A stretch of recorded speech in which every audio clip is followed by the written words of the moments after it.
All right, guys, it's an absolute pleasure to welcome this next guest back to Submission Radio with a busy weekend hosting the 13th Annual Fighters Only World MMA Awards this Friday in the States. That's Saturday here in Australia. The man behind Submission Underground 29, which goes down also this Sunday, December 12th in the US on Fight Pass.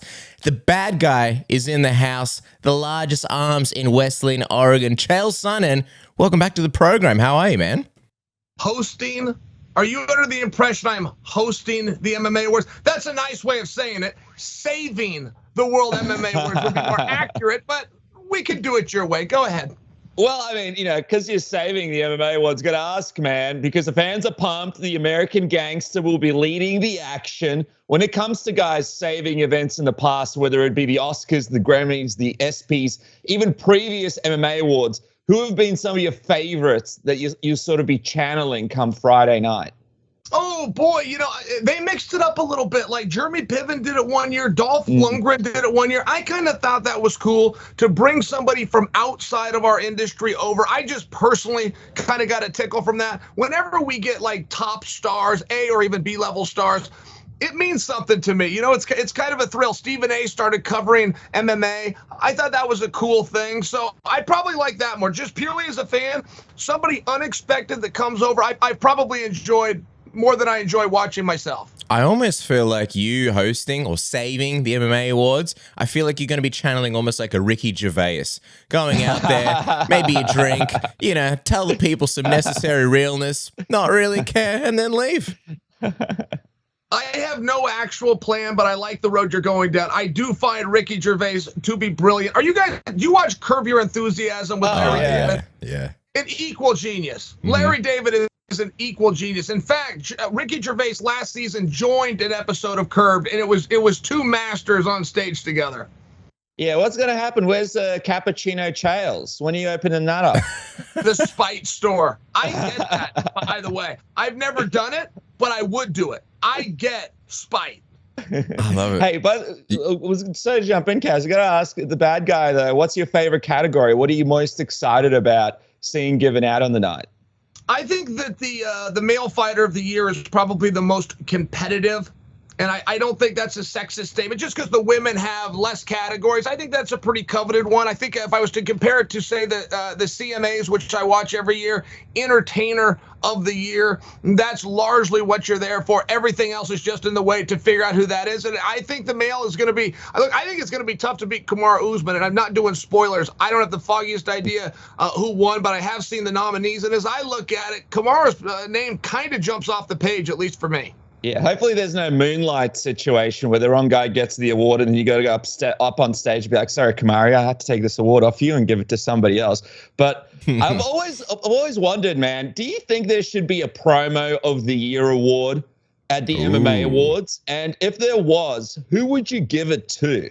They do something along those lines. Just I'm trying to think of how they word it. Personality of the year, like Kevin Bryant and John Anakin, so people get thrown in. But I like what you're saying more. I don't know that it needs to be a professional in a suit or a nice dress. I do think you can be the personality of the year from inside the cage. Colby Covington, Henry Cejudo, people that come and they value that. A Nate Diaz who loses 24 and 59 seconds of a fight but lands one big punch on Leon and declares victory. Like, those things mean something to me. There's an art in that. There's a skill. This is supposed to be mixed martial arts, whatever the hell that means, but there's no greater art than communication. There's no greater frame of communication than speaking. So yes, I do think the people that can captivate an emotion from us that we remember, I think it's a meaningful category. I see it your way. I mean, there's so many, and you're right, like there's so many iconic moments in the sport, and a lot of them are in the cage, but there's sometimes after the fight. Anderson Silva, you absolutely suck. Who could forget that? So if you're looking back at this past year, any memorable promos that, maybe up there for contention? You got Paddy Pimblett, Khamzat going on the mic. Anything that stands out to you, Chael? Pimblett did a good job. Khamzat can get away with some stuff I don't like, quite frankly. Makes me very uncomfortable. Two guys are about to fight, and one guy says at a press conference, I'm going to kill him. No. It makes me uncomfortable, and Khamzat will use even stronger words like murder. I'm going to murder him. but there's something cute because of the accent and the understanding that we all have that this is a second and still foreign language to him, where he can get away with things, at least with my mind, that other people can't. And yes, Chimaev can almost make poetry out of this terrible, terrible words, terrible acts. He certainly doesn't mean it. Somebody's given him the wrong words, and we all understand that. But sure, Chimaev would be right up there. I still think, even in the brief time that Conor spent in the cage, I still think Conor's king. Oh, yeah, your wife is in me DMs. I think also with Chimaev, the key is adding brother to the end, you know? When you say to someone, I'm going to murder you, it's one thing. When you say, I murder you, brother, something like that, you know, people forgive it. You're right. You're completely right about that, because there's something so endearing, and we do understand that he misunderstands. Look, is he as good as the hype, by the way? We've seen guys get on rolls before. We got a guy, McKinney, who's on just as hot of a roll as Chimaev. 3 fights, not 4, but got rid of them all inside of the first minute. There's something different feeling about Chimaev, though. And I talk to guys that are in the room with him, guys that train, guys that watch him, and I just ask them very privately, is he as good as I think he is? And they all say yes. They say, in fact, he's much better on his feet than he has ever shown. He might even be as good on his feet as he is on the ground, which would be a scary thought if that turns out to be true. But I want to see more Chimaev. I want to see Chimaev and Neil Magny. I don't know what's taken so long to sign that fight. And I mean, while we're looking back at stuff, when you were on this show, October 2020, you predicted, Chael, that Khamzat Chimaev would be fighting for UFC title in 2021. And even with him getting the bad of COVID and the world basically stopping, we almost got there with him possibly getting this title shot. If, you know, who knows if he would have had one more fight. What's your prediction for Khamzat when we're looking at 2022? By the time 2022 is over, what's your updated prediction for him now? Well, and even though it didn't turn into a reality, I think that prediction by me was pretty well suited for this reason. And I have to remind you, you got to go back in time. But Khamzat was supposed to fight Leon. Leon was ranked number 3 in the world. Leon was told, you beat this guy, we will give you a title shot. If we were to suppose that same offer was good for Chimaev, my prediction would have been right, and he did get delayed by that. But Dana's given us a brand new clue. The last time Dana spoke about Chimaev was at a post-fight press conference coming off the back end of Colby versus Usman, and Dana said, absolutely not, I'm not going to put him in there. Usman is the greatest fighter in the world, pound for pound. This guy's had 4 fights. He's not ready. I have a plan. I'm quoting right now. I have a plan for the kid. He's 4 fights away from a title shot. Now, Dana is not locked into that. 4 fights can mean 2 fights, but it could also mean 5 or 6 fights. We don't know. We just know it's not going to be right away, and it's not going to be next. That's a big clue, and frankly, that's the only clue the boss has given us. Do you think Leon made a mistake by not taking this Khamzat fight? Obviously, he deserves the title shot. He's on an incredible run. But do you think he made a mistake by not fighting him this weekend? I do. I really do. I mean, and I don't want to hold this against Leon, because if anybody's done some heavy lifting and been ignored, it's Leon. If anybody got a bad hand dealt to him because of COVID, it was Leon. So I'm cheering and I'm pulling for Leon, and I do believe he's done enough. I don't believe he still needs to climb the Empire State Building and see the bottom of the Grand Canyon. I mean, we just keep putting things in front of him. We just keep moving those goalposts.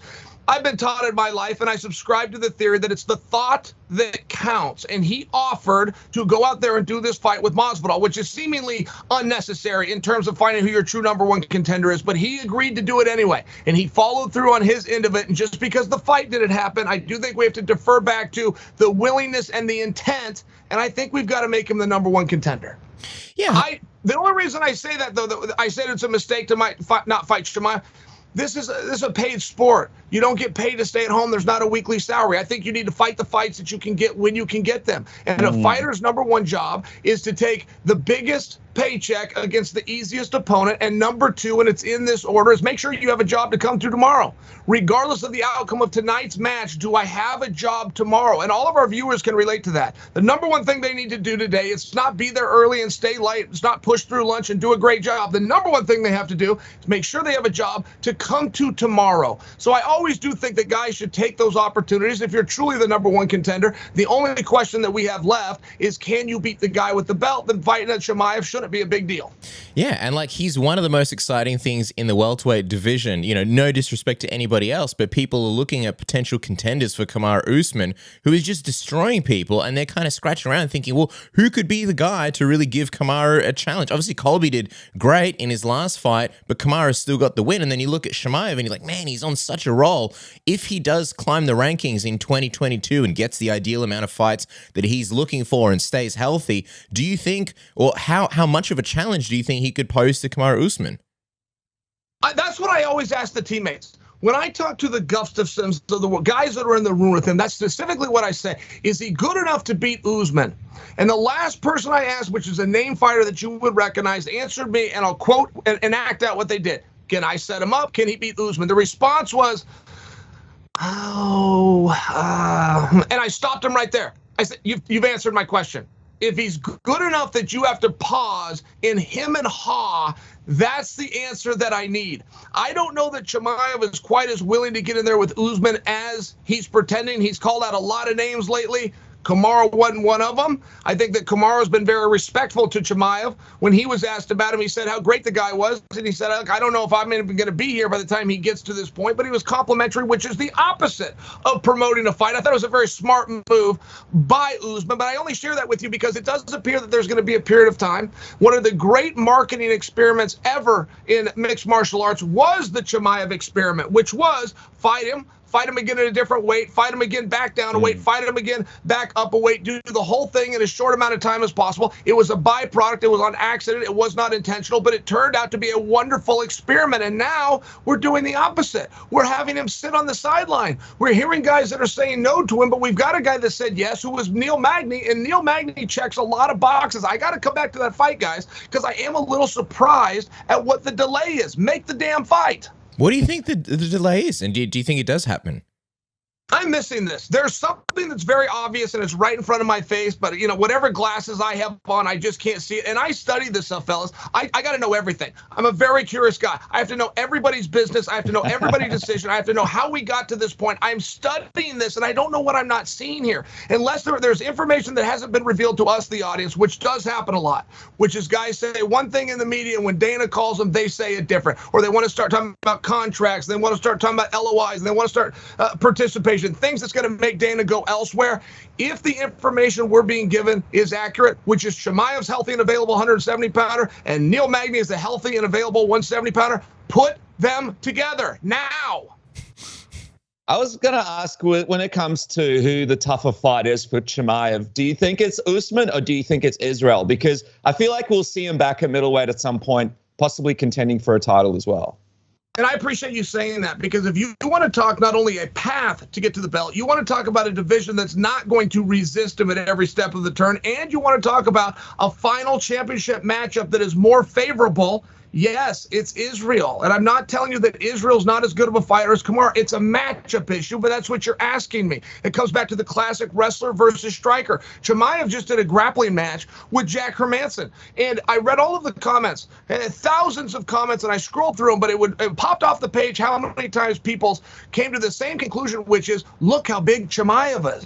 Chimaev is bigger than Hermanson. And I saw that same thing. So I bring it to you because eventually he's going to be at middleweight. As time goes by, and Chimaev's a very young man. A lot of people don't realize that. As time goes by, we know as human beings, we get bigger. It's harder to make the weight class. You can live life better, and he's proved that he can compete there. I think that's a division they should be looking at right now. I don't know why they're looking at 170 unless there's a long-term hope, and a promoter will always cling to hope. Is it hope that this is your first ever champ? In that case, you want him to get 170 out of the way. But I just suggest for you, I like what you're saying. I think that should be on the table. Chimaev is calling out all sorts of guys, but he's not calling out the 85-pounders. I think he should. He's two apiece in each weight class. There's nothing that says he's going to do his best work at the smaller one. That is a misconception that we have here in America, that if 185 you can do well, you can do great at 170. If you can do great at 170, I should suck all the way down to 155. That's an American phenomenon, and history supports the fact it's not true. All the guys in welterweight except for Brock Lesnar, of course, who Chimaev is ready to fight at any time. While we're talking about middleweight, have to ask though, Robert Whittaker versus Israel Adesanya, the rematch that, you know, we've been teased for so long, and it looks like it might happen, hopefully, at UFC 271. 271. Who are you leaning towards in that one? Do you think it looks any different compared to the first one with, you know, the improvements that Robert Whittaker's made, or do you think that Israel still just got his number? And by the way, if I can give you one final thought on Chimaev, Chimaev can do a lot of things, and he's very impressive. He is best served at this point in his career to keep Colby Covington's name out of his mouth, because you're only going to poke that bear so many times, and that is not a wonderful matchup for anybody. But if Chimaev has his druthers, stay the hell away from Colby. Now, to move on, I don't know what's going on there with Izzy and Whittaker. I have never known. There is rumors that they're going to fight. Dana White has been very clear that he wants them to fight. That fight got delayed. From the time that Dana White said, I'd like to do this fight, Adesanya has fought not just one, but two opponents set, and Whittaker has not fought just one, but two opponents sets. So something seems to be missing here. I never saw where this fight was agreed to. I never saw a press release. And then 1 week ago, I hear from Eugene Berriman, Adesanya's coach and mentor, that the fight is in jeopardy and may or may not happen in February. And I'm scratching my head going, wait a minute, it was supposed to happen in February? Where was the press? February is almost here. I live in this industry. That's a main event of a pay-per-view of which I would be assigned to cover. I didn't know the fight was going to happen. Something fugazi is going on with that fight. Something fugazi has always been going on with getting that rematch. And at some point, elect yourself the mayor of Get the Hintville and move on. Yeah, well, apparently now the location's been assigned to Houston. And we're hearing that during the broadcast this weekend, they'll be announcing the fight officially. Now, I don't know if anything's going to change from that, but that's what it looks like. So I'm wondering if this rematch does go down UFC 271 and does get announced this weekend. Do you believe that Whittaker Adesanya looks different in this second incarnation? Do you believe that Rob approaches this thing differently and can actually walk away with the belt? When you do a rematch, us, the audience, must be ready to answer one question, which is, what's going to be different? Is one of these athletes doing something different so they can reasonably expect to get something different? And in the case of Whittaker, yes, and I can point to it, and you got to look no further than Whittaker's fight with Kelvin Gastelum.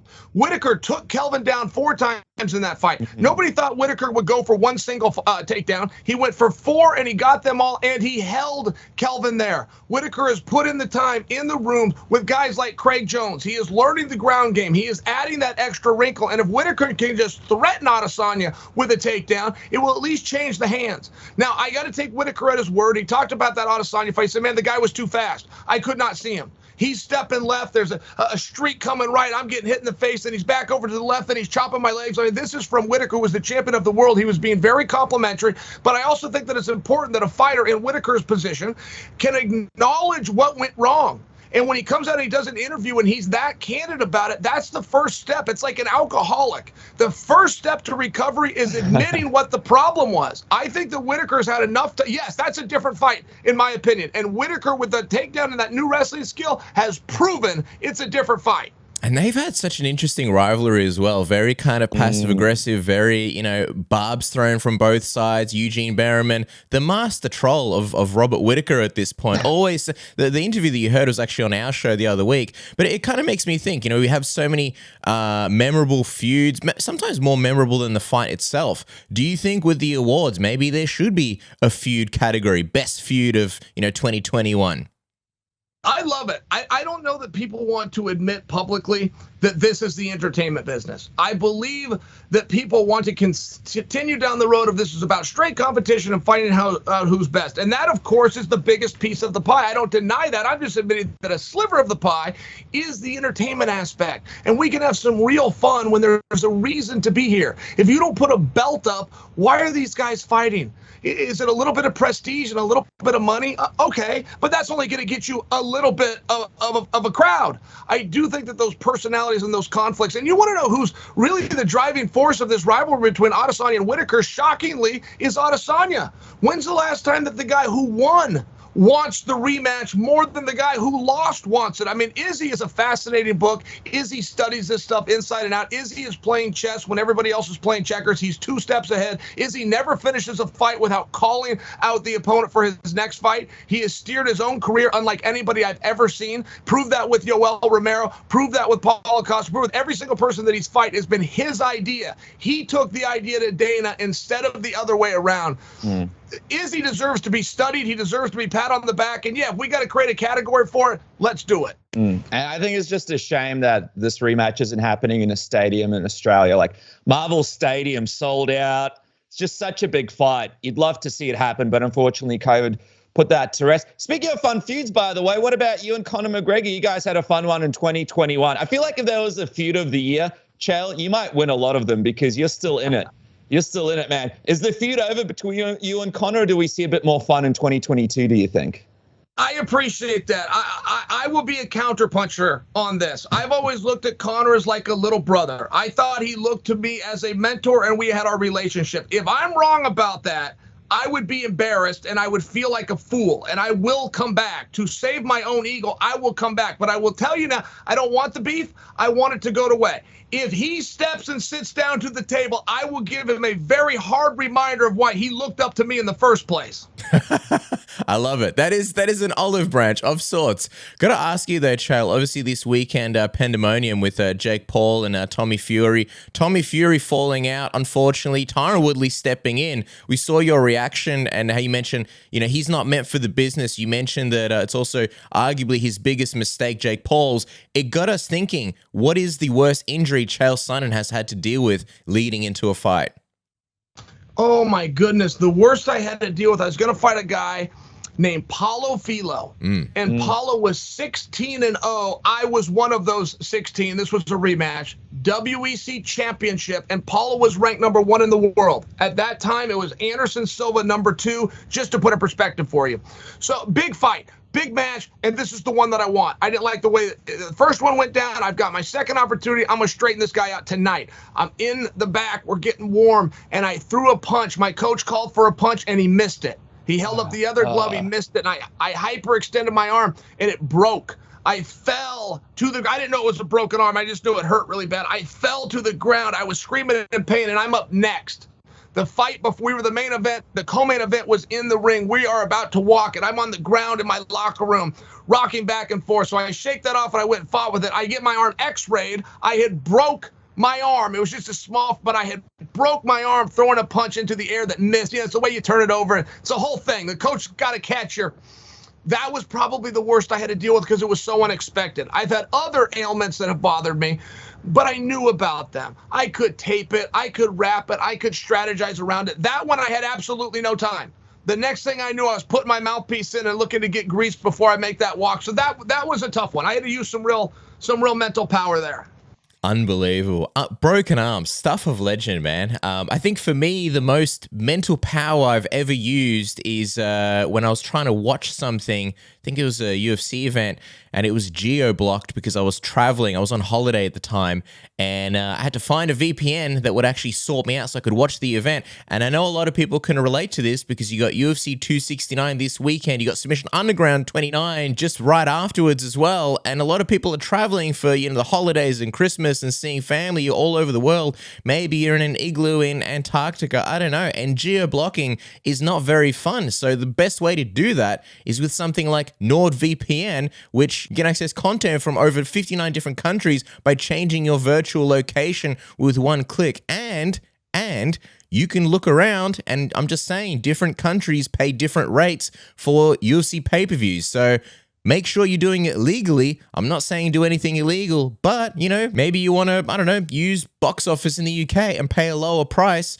for your favorite UFC pay-per-views. Isn't that right, Dennis? Yeah, man. And nothing more annoying than, for example, if you're here from Australia, you got your Foxtel ready to go, you got your KO, or your Stans or your Netflix, and then you're on the road and you want to watch an event like the UFC, and then boom, none of it is useful. You're still paying for them. NordVPN changes that. It's super quick, and they have one of the sleekest apps when it comes to VPN. Seriously, you guys should try it on your phone. It's absolutely amazing. It's one of the reasons why we're working with these guys, because these guys are great. And you guys can grab the holiday season deal right now by going to nordvpn.com/submission or clicking down below, or you can use code submission. Get up to 73% off your NordVPN plan, plus a bonus month for free. It's the equivalent of buying a cup of coffee every month, a small price to pay for premium cybersecurity. Make sure you're not losing all your passwords and all your money because you're using some of the crap that's free out there. And there's a 30-day money-back guarantee if NordVPN is not for you. So there's no risk of doing it at all. Make sure to do it today because there's some great Christmas movies, some great events you guys will be missing out on if you don't. Jump on right now and get this deal. Just quickly, no more bandwidth throttling and no more speed throttling, which is exactly what happens when you use a free VPN. Trust us, we've done it before in the past. Oh, it's brutal when you do that, honestly, especially when you have a big fight coming up, something you got to check out. All the boys are over or the family's over, and then it just pauses, and you're like, man, and it's too late to switch the VPN. Don't do that. Prepare for the big moments in your holiday season with Nord. Now, guys, speaking of preparing, I mean, big card coming up this weekend. So much money to be made. Only one place to go and do that, and that is at MyBookie. Just some of the fights. I mean, there is some cash to splash. How are you feeling about this Amanda Nunes-Juliana Pena fight? Are you looking to make some serious cash? What about Charles Oliveira, Dustin Poirier? Where do you lean there? Kai Kara-France, Cody Garbrandt. You've got Tai Tuivasa back in action. Sean O'Malley is obviously there as well. Are you going to be picking the winners? Are you going to be picking the guys with the best odds? There are some great opportunities at MyBookie for you guys to jump on today. And with the code word submission, you guys can do that now. You can double your first bet with that code word submission. You can bet anything, anytime, anywhere with our friends at MyBookie. Now, do it today with that code word submission. That's right. Speaking of friends, the holiday season is here, and there are stockings to be stuffed and elves to be cuffed. And why not do that? Make sure you're getting kisses under the tree and under the mistletoe, on your junk more specifically, with the world's best pound-for-pound black belt in grooming devices. The Lawnmower 4.0 takes gentle care of your, jingle balls with the Lawnmower 4.0, the LED light, the skin-safe technology, so you're not going to be, getting any cuts or nicks. Bunch of different guards for all sorts of different lengths and textures. It's waterproof, up to 90 minutes of battery. It's got a travel lock, so you just do it in the shower. You smash out whatever you want, maybe shave your arms, your beard hair while you're at it, and then you chuck it on the wireless dock and, move on with your life. The Performance Package 4.0 makes it fantastic gift this holiday season. When you're scratching your head, you don't know what to get anybody.